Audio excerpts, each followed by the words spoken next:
Arról beszélgettünk Mikivel, hogy mennyi ideig tart egy ilyen M3 alsó felújítást megcsinálni.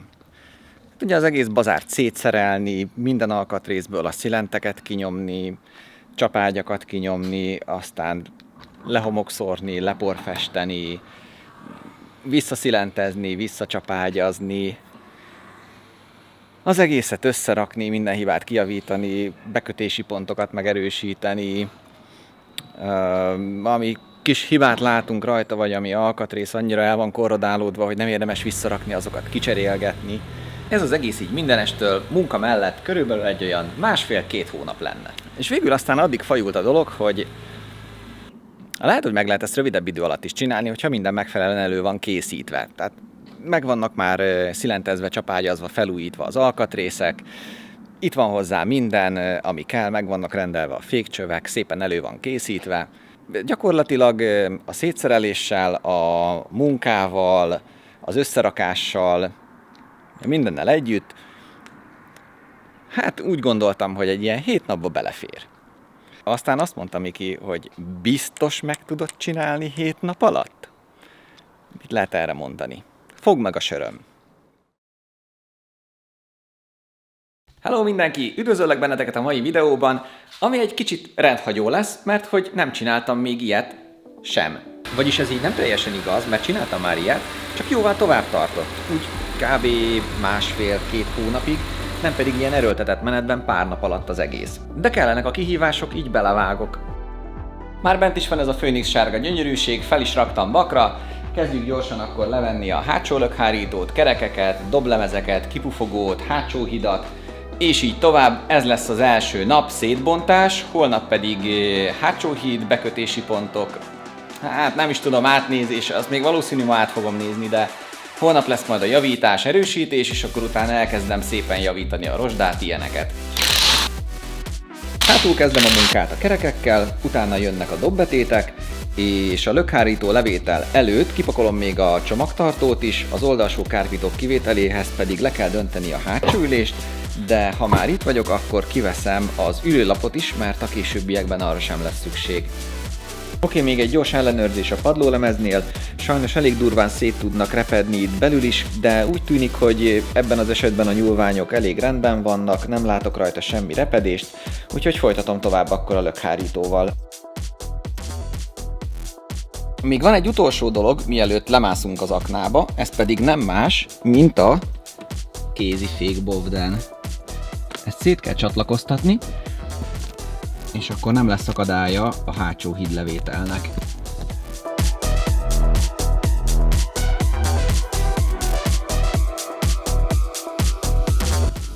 Oké, akkor nézzük most már, hogy alulról mi a helyzet.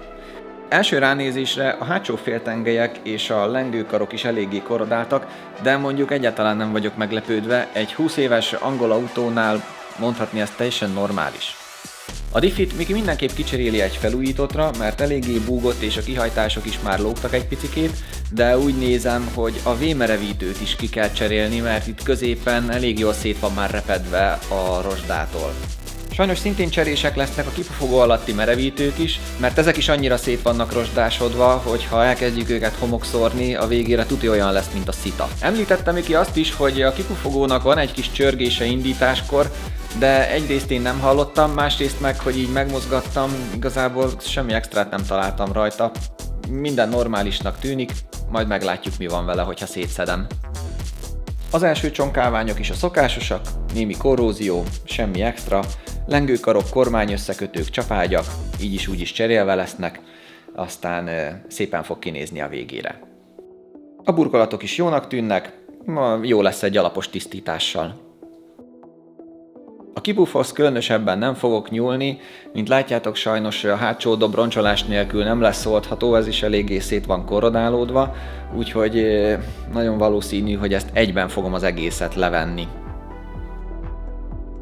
Na de most már haladni kell, mert Miki nem sokára itt van a diffiért, holnap fogja vinni és kicserélni egy felújítottra, és utána hozza is vissza rögtön. A kipuf leszereléshez először le kell szedni a V-merevítőt, és utána még az útban lévő burkolatokat is. Miki azt mondta, csörög. De akárhogy mozgatom, ez nem csörög.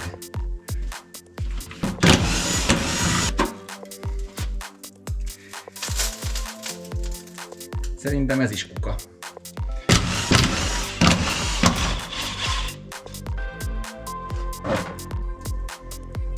Szintén kuka.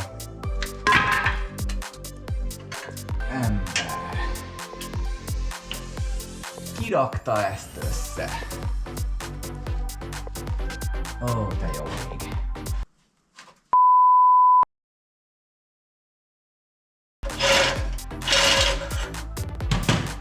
Na végre!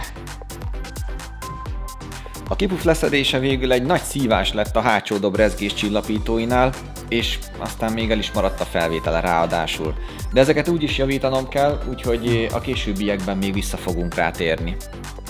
De most már jöhet le a hővédőpajzs és a kardán is, Miki ezt is el fogja vinni. A csapágy középen igazából jó, viszont hátul a gömbcsuklót azt cserélni kell mindenképpen, mert elég jól potyog. Következnek akkor a féknyergek, lengőkarok, lengéscsillapítók, fékcsövek. A fékcsövekkel én nem fogok kínlódni, úgyis teljesen új fékcsövezés lesz, egyszerűen csak szétvágom a gumicsövet a féknyereg leszedéshez.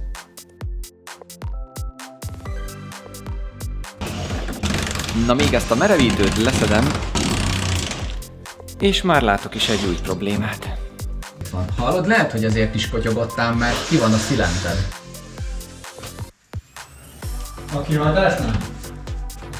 Itt a behajtásnál. A behajtásnál? Aha, ez teljesen szét van szakadva. És már jöhet is le a hátsó híd.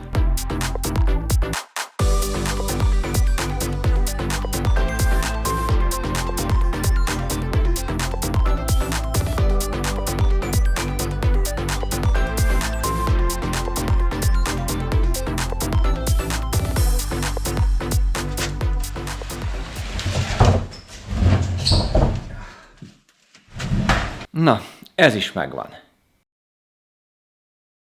Na már csak a tank van hátra mára, utána végeztünk. Holnap már jönnek felvarni az erősítőlemezeket. Meg még úgy néz ki, hogy egy pár konzolt le kell cserélni, de ha lent lesz a tank, akkor majd jobban körbenézzük a repedéseket is. Wow!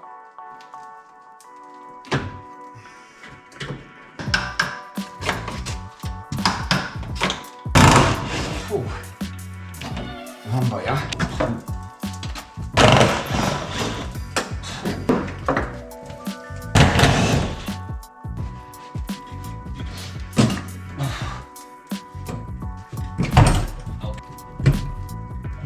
Oké, 2. Szuper, szuper. Nagyszerű, remek. Elsőre azért sokkal jobbnak tűnt. Ahogy levettem a tankot, itt most már egy kicsit jobban látszik, hogy mennyi rozsdánk is van tulajdonképpen. Sajnos úgy néz ki, hogy a benzintank és fékcső konzolokat, azokat mindenféleképpen ki kell cserélni. Látok egy kis repedést így tisztítás nélkül a szokásos helyen, jobb oldalt elől és bal oldalt hátul, de majd jobban lehet látni, hogyha minden így meg lesz takarítva. Most egyelőre mára ennyi, bőven elég volt. Holnap folytatom. Jön le a maradék benzincsövezés, a srácok reggel 8-ra már jönnek. És haladunk szépen. Hát egy kicsit több munka lesz vele, mint elsőre satszoltam, de remélem így is bele fogunk férni a 7 napba. Ez egy ilyen kis rövid első nap volt. Nagyon megkínlódtam a kipufogóval, de aztán végül örülök neki, hogy sikerült úgy leszedni, hogy nem tettem tönkre semmit. Itt hátul azért ezt nem tudnám elmondani. Ez nagyon-nagyon gyatrára sikeredett, de azt is szeretném megdicsérni, aki így rakta fel a kipufogó bakot. Köszike! Ezekkel a menetekkel, meg ezekkel a rezgés csillapítókkal valamit kezdeni kell, mert ezek így nem maradhatnak. Hát ugye ez meg főleg. Nem sikerült minden szépen, mondhatnám úgy is.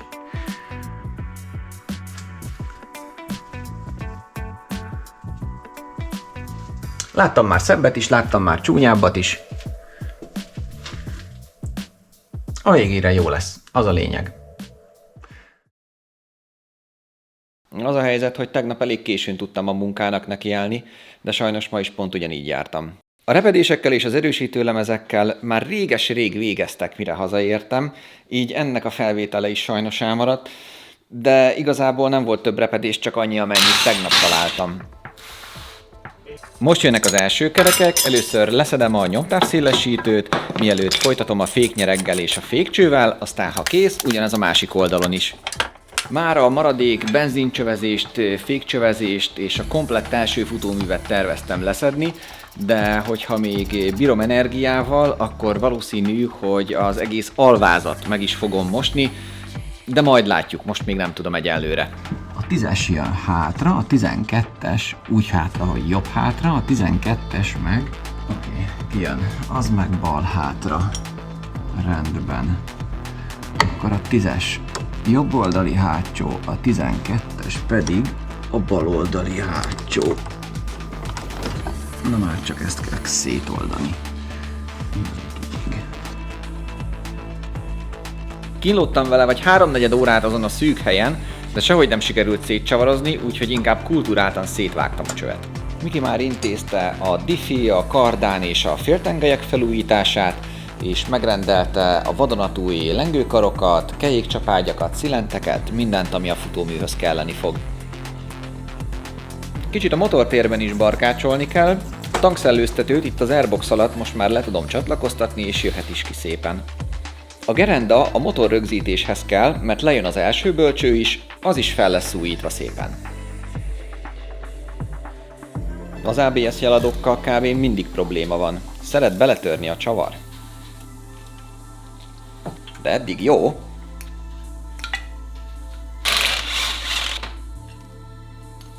Most már jöhet le a csonkálvány és a dobbetétek is. Először a nagy, aztán a kicsi, szerintem így egyszerű. Végül a lengés csillapító, aztán ugyanígy minden a másik oldalon is. Van egy atomtechnika a csatlakozó dobozok leszedésére. De ez nem az.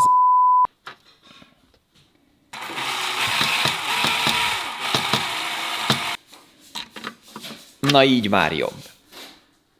Tadá!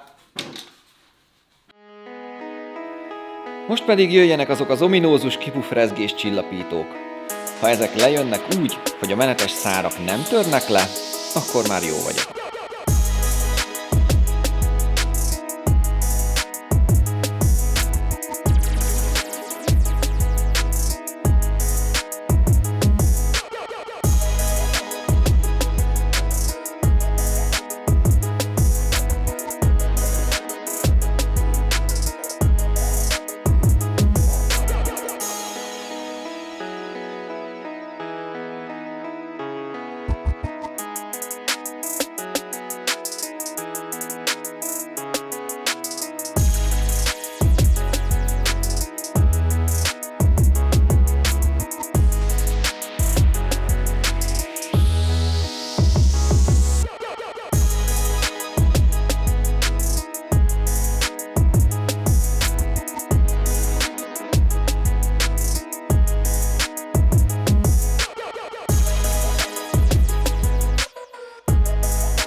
Figyelj, Miki, ez most 2 tábla fekete ribizlis tejcsoki lesz.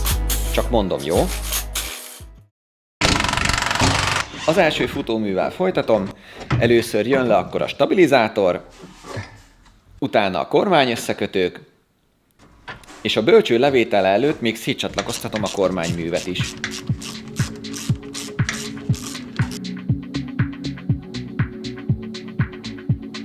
Egyedül ez is trükkös egy kicsit, de eddig az összes saját M3-amon megcsináltam már, kezdve 2018-ban az első M3 Touringommal, szóval sikerült kitapasztalni, hogy lehet kb. A legegyszerűbben egyedül megcsinálni.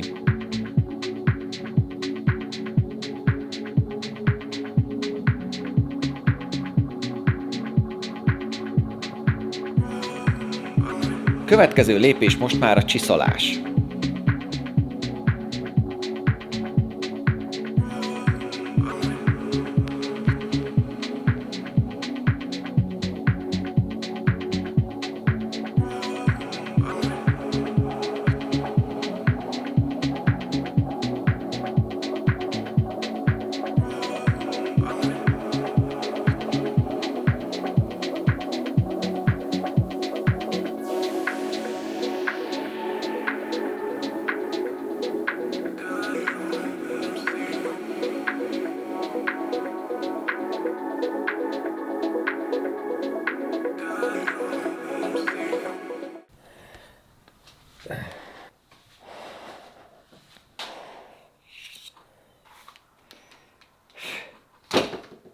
Ez kész. Egy kis szellőztetés, aztán mosás. Minden ki lett csiszolva, most jöhet akkor a szokásos brigéciol és Mavit kékálom koncentrátummal a mosás.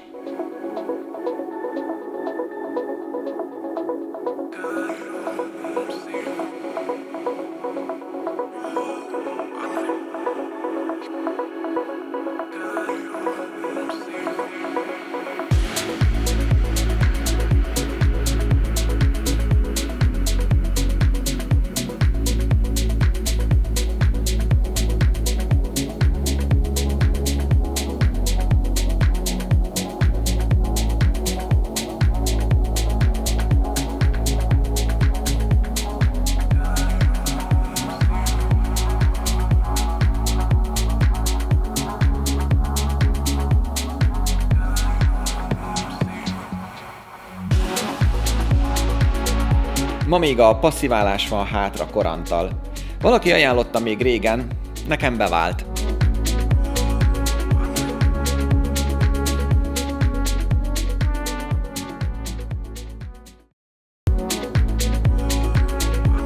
Egy réteg passziválóval kezdek, utána varatokpasztázása, üregvédelem, és jöhet a maszkolás. Ez is eltart egy jó ideig, mire minden belső menetes szár és az egész autó körbe van maszkolva rendesen.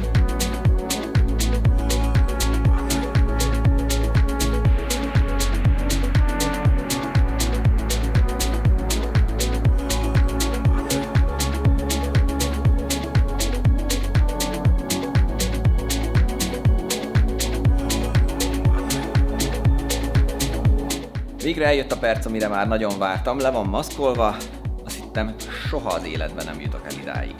Most már lehet fújni az alapozót, és ha megszáradt, akkor jöhet rá az alvázvédő.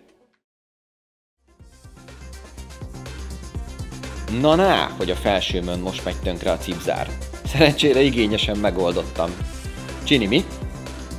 Tegnap éjszaka még megfújtam alapozóval, hogy megszáradjon, most jön az alvázvédő. De megint újítottam. Most fóliát húztam le a padlóig, meglátjuk mennyire lesz jó.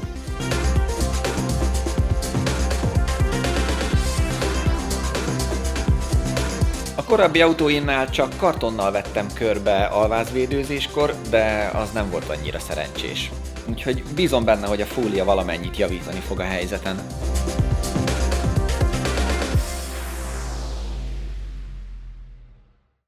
Az alvázvédőzés kész, mondjuk úgy, hogy kb. A felénél vagyunk.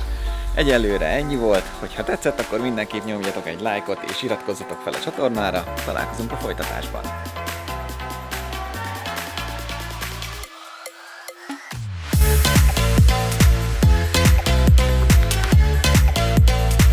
Egy kis ízelítő a folytatásból. Ilyen volt, és ilyen lett.